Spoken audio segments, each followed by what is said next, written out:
유대교에 1년에 한 번 지키는 중요한 절기가 있는데 욤키푸르 속죄일이라고 하는 절기가 있어요. 새해를 맞이했을 때 지난 묵은 해에 지었던 모든 죄를 하나님 앞에 다 용서받기 위해서 그날 하루는 온 백성들이 금식을 선포합니다. 먹지 아니하고 철저히 회개하며 기도하지요. 그러면서 대제사장은 백성들을 위해서 속죄 제사를 드리기 위해서 1년에 단 한 차례 그들이 어디에 나갑니까? 바로 지성소에 나가서 속죄 제사를 드리는 거예요. 여러분, 이처럼 중요한 날이 바로 욤키푸르입니다. 그런데 그들이 이 속죄일을 지키기 하루 전날에 지키는 또 중요한 절기가 있어요. 그게 에렙 욤키푸르라고 하는 날입니다. 그것은 뭔가 하면 하나님 앞에 죄 용서받기 전에, 하나님과의 관계를 회복하기 전에 먼저 내 이웃과 더불어 화해를 청하고, 내 이웃에게 혹시 죄 진 것이 있으면 가서 사죄를 하고 용서를 구하고, 내 이웃이 내게 잘못한 것이 있다면 용서를 해주는 그런 관계 회복의 날이 바로 속죄일 바로 전에 있었다는 거예요. 달리 얘기한다면은, 여러분, 내 이웃과의 관계를 회복하지 못하고 하나님과의 관계를 회복할 수 없고, 내 이웃의 죄를 용서해 주지 못하고 하나님 앞에 죄 용서받을 수 없다라고 하는 그런 정신이 그들에게 있는 거지요. 여러분이요, 그렇습니다. 우리가 한 해를 은혜 가운데 잘 마감하고 새해를 맞이하려고 한다면 적어도 우리 마음속에 이 해가 다 가기 전에 우리에게 잘못이 있었던 사람이 있다면 용서해 주고, 또 우리가 잘못한 일이 있었다면 찾아가서 사죄를 구하고, 그야말로 관계를 회복하고 새해를 맞이해야 될 줄로 믿습니다. 특별히 오늘 본문인 마태복음 18장에는 용서와 관련된 주님의 가르침이 나와 있어요. 첫 번째 생각해 볼 제목입니다. 용서하라고 가르치신 주님. 뭘 가르치셨다고요? 형제를 용서하라고 주님이 가르치셨다는 겁니다. 자, 마태복음 18장, 특별히 오늘 본문 21절부터 용서에 대한 주님의 가르침이 나오는데요. 이 가르침의 출발은 용서에 대한 베드로의 질문으로부터 시작이 됩니다. 베드로는 주님 앞에 이런 질문을 던집니다. 주여, 형제가 내게 죄를 범하면 몇 번이나 용서하여 주리이까? 7번까지 하오리까? 그는 그렇게 묻고 있습니다. 베드로가 뜬금없이 이 용서에 대한 질문을 던지지는 않았을 거란 말이에요. 분명히 이런 질문을 했던 것은 베드로 역시도 그 마음속에 부글부글 끓게 하는 뭔가 그런 대상이 있지 않았을까. 쫓아가서 기싸대기라도 한번 갈려주고 싶은 그런 대상이 분명히 있었던 것 같아요. 베드로가 수제자라고 그를 시기하던 다른 제자가 그 대상이었는지, 아니면 결혼한 사람으로 가정을 가진 사람인데 가정은 돌보지 않고 노상 예수님만 쫓아다닌 것 때문에 속상해하던 그의 아내가 날마다 바가지를 걸고 있었으니까, 그러니까 그런 그의 아내가 그 대상이었는지, 아니면은 예수님을 적대시하며 늘 딴지를 거는 이 바리새인들이 그 대상이었는지는 모르겠어요. 뭔가 참 용서해주고 싶지 아니한, 정말 저 사람은 도무지 용서하기가 어려운 그런 대상이 있었던 것 같아요. 그런데 용서하지 아니하니까 그 마음이 편하지 않잖아요. 마음이 불편하지 않습니까? 그러니까 용서는 해주긴 해줘야 되겠는데 몇 번까지 용서해주면 이게 되겠는가 싶은 그런 궁금증 때문에 주님 앞에 질문을 던진 거예요. 여러분은 얼마까지 용서해 줄 수 있겠습니까? 분명한 것은 주님은 우리에게 용서를 명하셨다는 겁니다. 용서해 줘야 됩니다. 우리 예수님께서는 마태복음 22장 말씀에서 이런 말씀을 하신 적이 있었어요.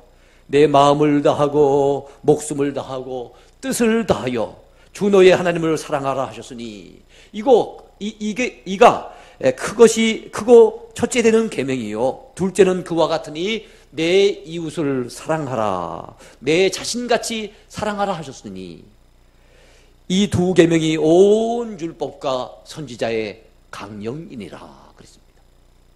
여러분, 그 당시엔 신약 성경이 없을 때입니다. 구약 성경만 있을 때인데 구약 성경은 율법과 선지자의 메시지로 이루어져 있는 거예요. 근데 율법과 선지자의 온 강령을 합쳤을 때 제일 가는 계명은 뭔가 하면은 바로 하나님을 사랑하라는 계명이라는 거예요. 그리고 둘째 계명은 이웃을 내 몸과 같이, 내 자신같이 사랑하라고 하는 계명인 거예요. 근데 여러분, 누군가가 이런 얘기를 했습니다. 하나님을 사랑하는 것의 90%는 하나님의 말씀에 순종하는 것이다 그랬어요. 정말로 하나님을 사랑한다면 그 말씀에 순종하는 것이 제일 중요합니다.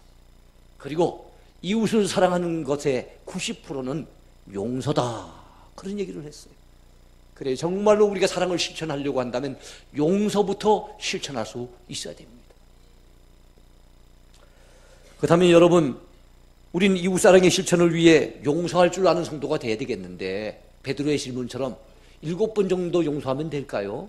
얼마나 용서해 줘야 되겠습니까? 예수님의 베드로의 질문에 대한 대답을 우리가 경청해야 됩니다. 예수님은 7번을 70번까지라도 용서해 주라고 말씀하고 계십니다. 예수께서 이르시되 내게 이르노니 7번뿐 아니라 7번을 70번까지라도 할지니라. 22절에 그런 말씀이 나와 있어요. 7번 용서해 주는 것도 대단한데 7번을 70번을 반복하도록까지 용서해 주라는 거예요. 그러면 계산이 어떻게 됩니까? 77에 뺑기 7입니까? 77에 49, 490번이에요. 490번. 예? 490번까지 용서해 주라는 그런 뜻입니까? 490번도 대단하지요. 우리 3번 용서도 쉽지 않은 판인데 490번. 근데 490번까지만 하고 491번째는 절대로 용서할 수 없다, 이게 아닙니다. 성경에서 7이나 70은 완전수입니다. 완전함을 나타내고 있어요. 완전하고도 완전히 용서해 주라는 겁니다. 한없이 용서해 주라는 것입니다. 끝없이 용서해 주라는 것이에요. 그것이 주님의 명하신 가르침입니다. 만약 하나님께서 그래 내가 너를 7번까지는 봐주겠다 하고 7번만 용서해 주신다고 했다면은 아마 우리는 벌써 죽어서 멸망당하고 이 자리에 나와 있을 사람은 아무도 없을 겁니다. 하나님이 7번만 봐주셨다면 하나님이 또 봐주시고 또 봐주시고 또 용서하시고 또 용서하시고 한없이 끝없이 용서해 주셨기에 오늘 우리가 이 자리에 앉아 있는 것입니다. 바로 그 은혜를 우리가 잊고 산다는 것을 한순간도 놓치지 마시기를 축원해 드립니다. 여러분, 중국의 유학자 공자 선생도 그런 얘기를 했어요. 그의 제자 자공이 찾아와서 선생님, 제가 일평생 행할 만한, 내가 죽을 때까지 행할 만한 그 덕목을 단 한 가지로 요약해서 말씀해 주십시오. 그때 공자 선생이 하는 말이 그건 용서다 그랬어요. 많고 많은 덕목이 있지만 죽을 때까지 행해야 될 가장 중요한 덕목을 한마디만 해준다면 그건 용서다라고 얘기를 했던 거예요. 그래요, 동서양을 막론하고 인간에게 가장 중요한 덕목이 용서입니다. 더더욱이나 우리는 하나님 앞에 그 크신 은혜로 말미암아 엄청난 죄를 사함받은 주의 백성들, 성도들이 아닙니까? 그다음 우리에게 가장 중요한 덕목이 용서인 줄로 믿습니다. 우리 모두 내 주변을 돌아보아 혹시 내 마음을 살펴보아 내 마음속에 누군가 미워하는 감정이 싹 터 있었다면, 그것을 키워왔다면 그 누군가하고는 내가 상종하고 싶지 아니하고 그 누군가와 더불어서 등을 돌리고 그 사람을 향해서 담장을 높이 쌓아두고 있었다면 마음의 빗장을 푸시길 바랍니다. 이 해가 다 가기 전에 여러분 관계를 회복할 수 있게 되길 바랍니다. 우리 모두 허물이 많은 사람들이에요. 실수가 많고 죄가 많은 사람들입니다. 누구를 우리가 재판할 것이며 누구를 판단할 것이며 누구를 정죄할 수 있는 자격이 우리에게 주어져 있습니까? 우린 그럴 만한 자격이 없는 사람들이에요. 우리도 억만제약을 주님 앞에 용서받은 사람들인데 우리가 마땅히 용서해 줘야 될 줄로 믿습니다. 그래서 주님은 이 용서에 대해서 강력하게 가르치고 계시니 그 가르침에 귀를 기울이며 그 가르침에 순종할 줄 아는 저와 여러분이 되어야 될 줄로 믿습니다. 두 번째 제목입니다. 형제를 용서해야 될 이유를 오늘 우리는 본문에서 두 가지를 찾을 수가 있어요. 형제를 용서해줘야 될 이유, 그 까닭이 두 가지가 있습니다. 첫 번째는 하나님께 엄청난 죄를 용서받은 은혜를 입었기 때문에 우리가 마땅히 용서해 줘야 된다는 겁니다. 하나님 앞에 죄 용서받은 엄청난 은혜를 우리가 입었기 때문에 마땅히 우리는 내 주변의 사람들, 내 형제를 용서해 줄 수 있어야 된다는 거예요. 믿으시기 바랍니다. 예수님께서는 오늘 본문에서 용서에 대한 가르침을 주시기 위해 상당히 긴 분량으로 하나의 비유를 들고 계십니다.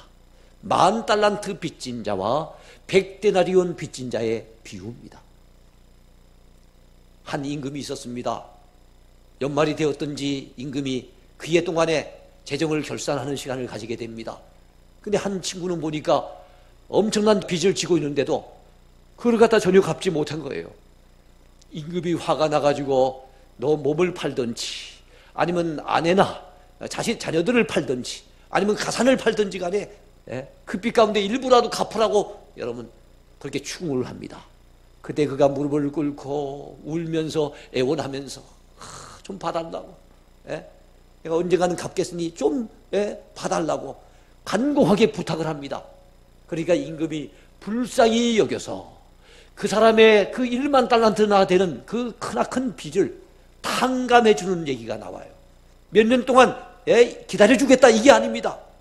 그 빚을 다 없는 것처럼 탕감해 줘 버린 거예요. 근데 여러분 여기서 10,000달란트가 어느 정도 되는지를 우리가 계산해 봐야만 그 사람이 느끼는 기쁨과 행복이 얼마나 큰지를 우리는 가늠할 수가 있습니다. 한 달란트는 노동자가 6,000일 동안 일해서 벌어 모아야만 만들 수 있는 돈이에요. 엄청난 빚을 그 임금으로부터 탕감을 받은 거예요. 자기 동료, 친구를 한 사람 만난 거예요. 근데 그 사람은 자기에게 진 빚이 있는 사람이에요. 얼마의 빚을 졌느냐 하면 100데나리온의 빚을 졌습니다. 근데 100데나리온이니까 100일 동안만 1년에 한 3분의 1 정도만 열심히 일하면 충분히 갚을 수 있는 돈이에요. 근데 여러분 이 사람이 어떻게 대해줬겠습니까? 그 사람을 보고 다짜고짜 내 빚을 왜 안 갚고 있느냐고 따져 물었습니다. 좀 봐달라고, 내가 조금만 기다리면 갚아주겠노라고 애원을 합니다. 근데도 불구하고 그동안 기다려왔더니 오랫동안 기다려왔는데 이 빚을 못 갚는 거 보니 도무지 더 이상 내가 견딜 수 없다, 봐줄 수 없다 라고 생각하고 그를 멱살을 잡고 관과로 끌고 갑니다. 그리고 감옥에 집어넣습니다. 그런데 여러분 이 나쁜 놈이 아마 우리인지도 몰라요. 우리지도 몰라요. 그 동료들이 그 사람의 친구들 가운데 일부가 그 사건을 보았어요. 야, 저럴 수 있냐? 저 사람이 그 임금님한테 그 큰 은혜를 입어놓고 저 정도도 봐주지 아니하냐? 임금님한테 가서 고발을 해버립니다. 임금이 대노합니다. 진노해갖고 그놈을 다시 당장 끌어들이라 그러면서 내가 너를 봐주려고 했는데 더 이상 용서해 줄 수 없다. 더 이상 봐줄 수 없다. 이놈을 당장 하옥시켜라. 여러분 돈은 탕감된 것은 원상복구가 돼버리고 전혀 탕감이 되지 아니하고 감옥에 갇히는 신세가 되고 말았어요. 근데 예수님은 이것을 실제 사건이 아니고 예수님의 비유입니다. 용서에 대해서 가르치시기 위한 주님의 비유예요. 여기 나오는 임금님은 우리 하늘 임금 되시는 하나님이십니다. 거기 나온 10,000달란트 탕감받은 사람은 누굽니까? 우리입니다. 하나님 앞에 일평생 지은 죄는 우리가 용서받지 못하고 심판받아 저 영원한 지옥에 던져져야 될 만큼 엄청난 죄예요. 그런 죄를 우리는 지었습니다.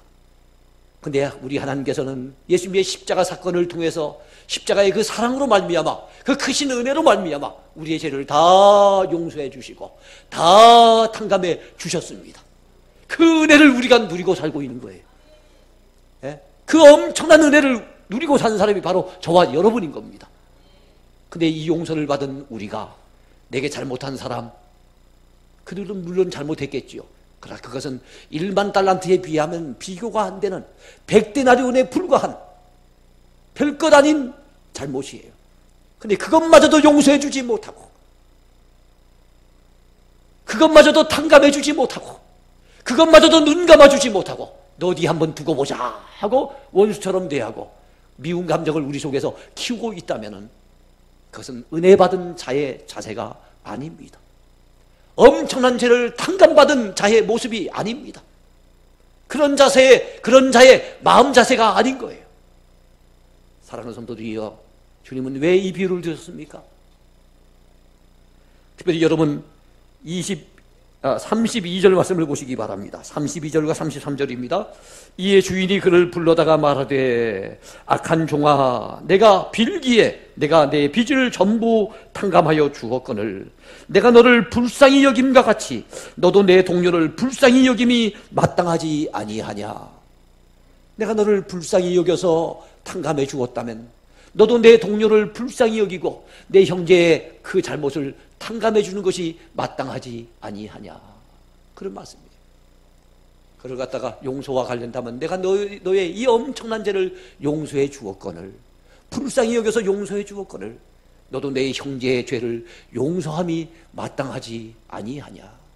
언제까지 등 돌리고 살겠느냐. 언제까지 원수처럼 여기고 살겠느냐. 에?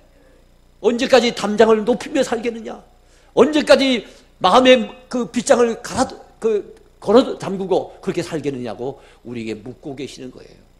사랑하는 성도 여러분, 우리 모두 은혜 받은 자답게 은혜 베풀 줄 아는, 용서해 줄 아는 그런 저와 여러분이 되어야 될 줄로 믿습니다. 사랑하는 성도들이여, 우리 모두는 하나님께 엄청난 은혜의 빚을 지고 사는 사람입니다. 그러므로 용서해 주십시다. 그리고 여러분, 두 번째, 우리가 용서해 줘야 될 두 번째 이유가 있습니다. 이것이 어떻게 보면 더 현실적인 이유고, 이 이유를 안다면 정말 용서하지 않을 수 없는 거예요. 우리가 이기적으로 나 자신을 생각해서라도 용서하지 않을 수 없는 겁니다. 그게 무엇입니까? 형제를 용서하지 않으면 나도 용서받을 수 없기 때문에 용서해 줘야 된다는 겁니다. 나 자신을 위해서라도 우린 용서해 줘야 된다는 거예요. 왜요? 용서하지 않는 사람은 우리 하나님께서 절대로 용서하지 않으시기 때문에 그렇습니다. 그게 우리 주님의 가르침이에요. 예수님은 용서에 대한 가르침을 오늘 본문에서 말씀하고 있죠. 마태복음 18장입니다. 18장의 맨 마지막 구절에서 결론적인 말씀을 하십니다. 그 말씀이 몇 절에 나옵니까? 여러분 35절에 나와요. 너희가 각각 마음으로부터 형제를 용서하지 아니하면 나의 하늘 아버지께서도 너희에게 이와 같이 하시리라.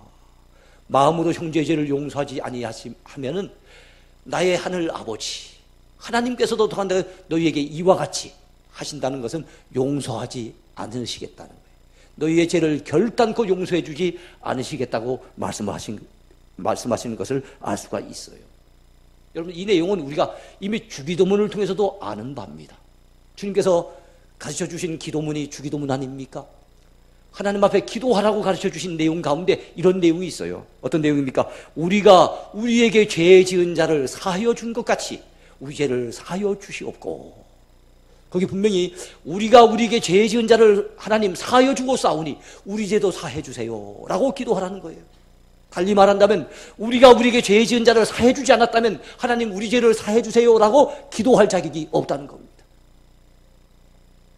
여러분, 우리는 하나님 앞에 과거에 지은 죄도 많고 오늘도 연약해서 참 넘어지고 자빠지며 죄를 지을 때가 많아요. 오늘도 주 앞에 사죄를 구해야 될 그런 대상들입니다. 주의 용서함이 없이는 오늘도 살아갈 수 없는 존재들입니다. 그런데 주 앞에 하나님 나의 허물과 죄를 용서해 주세요라고 기도하려고 한다면 먼저 우리가 전제되어야 될 것이 있습니다. 하나님, 제가 내게 죄 지은 사람이 있었는데 그 사람의 죄를 사해 주셨습니다. 하오니 저의 죄도 용서해 주세요 라고 기도할 수 있다는 거예요. 여러분, 주기도문은 마태복음 6장 9절에서 13절까지 나와요.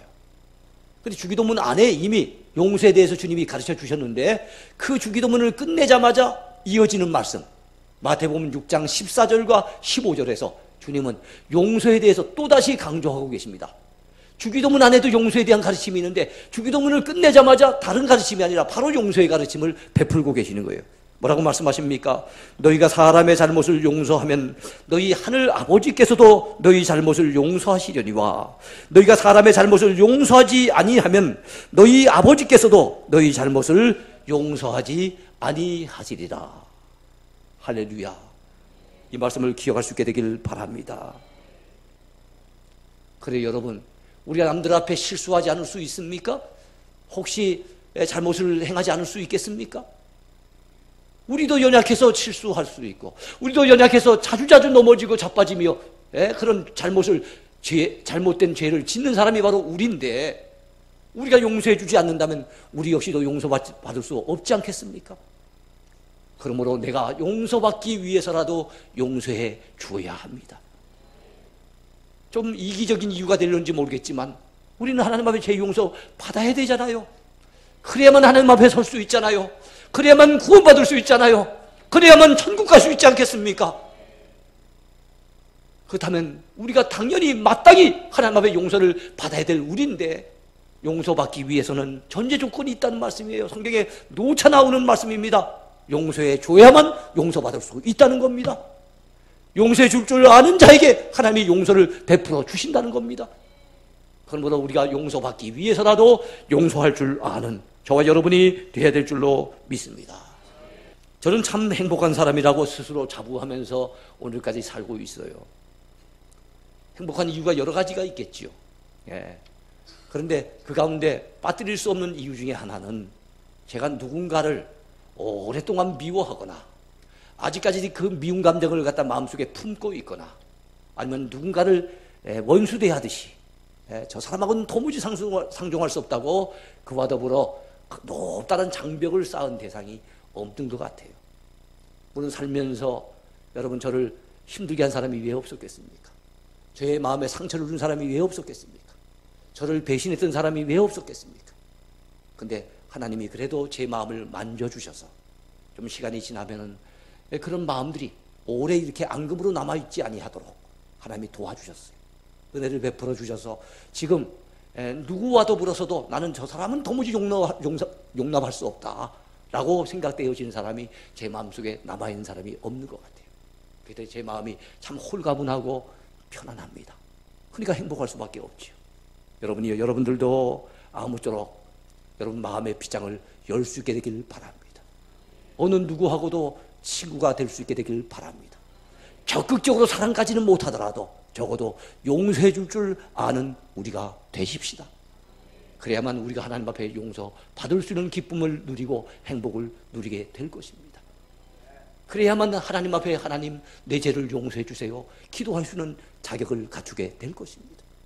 이 한 해가 다 가기 전에 아무쪼록 꼬여진 관계를 회복하시기 바라고, 혹시 용서받지 못할 일이 있었다면 가서 용서받지 못한 일이 있었다면 가서 용서를 구하시기 바라고, 혹시 용서해 주지 못한 대상이 있었다고 한다면 여러분 손을 내밀어서 용서해 줄 수 있게 되기를 축원해 드립니다. 이것이 오늘 주님께서 우리에게 당부하신 귀한 말씀이에요. 이 말씀 마음판에 새기셔서 오늘 이 시간에 아예 마음에 결단하세요. 하나님, 이 해가 다 가기 전에 내가 이 관계를 회복하겠습니다. 이 해가 다 가기 전에 제가 반드시 용서하겠습니다. 화해의 손길을 내밀겠습니다. 라고 결단하고 돌아가는 복된 아침이 되기를 축원해 드립니다. 축원해 드립니다.